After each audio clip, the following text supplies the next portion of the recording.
যখন দেখলাম রিয়েলি পুরো স্টান্ট বাকরুদ্ধ হয়ে গেছি, মানে আপনার মানে একাঙ্ক যে অনেক প্লেতে।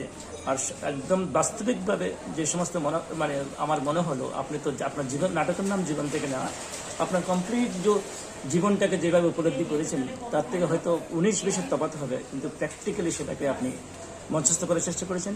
আর যে সমস্ত দর্শক আমি নিজেই ব্যক্তিগতভাবে পার্সোনালি বলতে পারি, অসম্ভবভাবে আমাকে মানে টেনেছে, আমার হৃদয় স্পর্শ হয়েছে। আর এটাই হয়তো জীবন, যে সংগ্রাম থেকে উঠে যে সেটা যদি মেসেজটা যদি মানুষের কাছে যেতে পারি, এর থেকে বড় মানে অ্যাচিভমেন্ট আর কিছু নেই। তো এটা বেশি বলার প্রয়োজন নেই।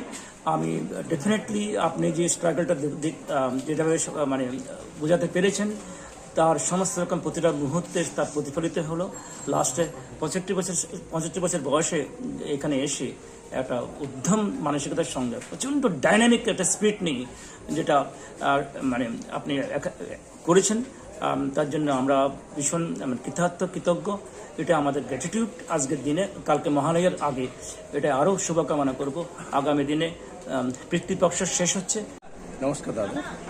আজ নাটক আমি দেখলাম প্রদীপ বাবুর। অনেক দিন থেকেই আমি দেখেছি ওনাকে ফেসবুকে, বিভিন্ন মিডিয়াতে, তো সময়ের সাথে অ্যাডজাস্ট হয়নি। আজ প্রচণ্ড ওয়েদার খারাপ, তাও আমি আজকের এই টানে এলাম, দেখলাম প্রদীপ বাবুর নাটক। অভাবনীয়, ভাবাই যায় না। একটা মিডিয়াতে যখন স্প্রেড হয় তার ব্যাকগ্রাউন্ডে কিছু একটা থাকে, এটা আমাদেরকে মেনে নিতেই হয়।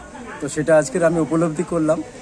শুভ সন্ধ্যা। প্রদীপ বাবুকে আমার আন্তরিক শ্রদ্ধা, ভালোবাসা জানাই একজন নাট্যপ্রেমী হিসাবে। ধন্যবাদ। ধন্যবাদ।